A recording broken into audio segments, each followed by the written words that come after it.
1981 সালে যাত্রা শুরু করে যুব উন্নয়ন অধিদপ্তর। কর্মপ্রত্যাশী যুবকদের দেশের আর্থসামাজিক উন্নয়নে সম্পৃক্ত করতে ও তাদের স্বাবলম্বী করতে উদ্যোগ নেয় এই অধিদপ্তর। এছাড়া দক্ষ জনশক্তি তৈরিতে মহিলা ও সমাজসেবা অধিদপ্তর, জেলা কর্মসংস্থান ও জনশক্তি অধিদপ্তর মন্ত্রণালয় কাজ করছে। অন্যান্য অঞ্চলের মতো নেত্রকোনায় এসব মন্ত্রণালয়ের অধীনে কাজ করছে বিভিন্ন প্রতিষ্ঠান।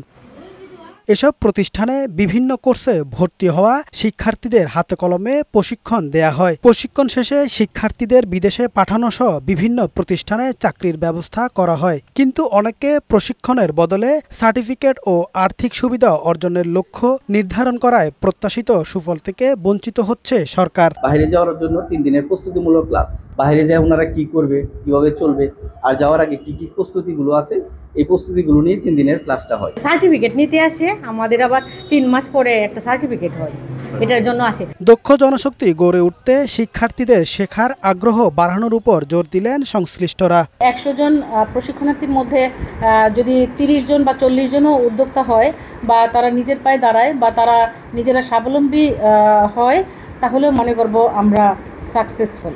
যারা শিখে তাদের মন মানসিকতা পরিবর্তন করতে হবে, যে আমি এখানে শিখলাম শুধু শিখার জন্য শিখলাম, এইটা করলে হবে না, আমাদের এই জায়গাতে বের হয়ে আসতে হবে। হাতে কলমে প্রশিক্ষণ শেষে গড়ে ওঠা দক্ষ জনশক্তি দেশের অর্থনৈতিক উন্নয়নে ভূমিকা রাখবে, এমনটাই প্রত্যাশা সবার।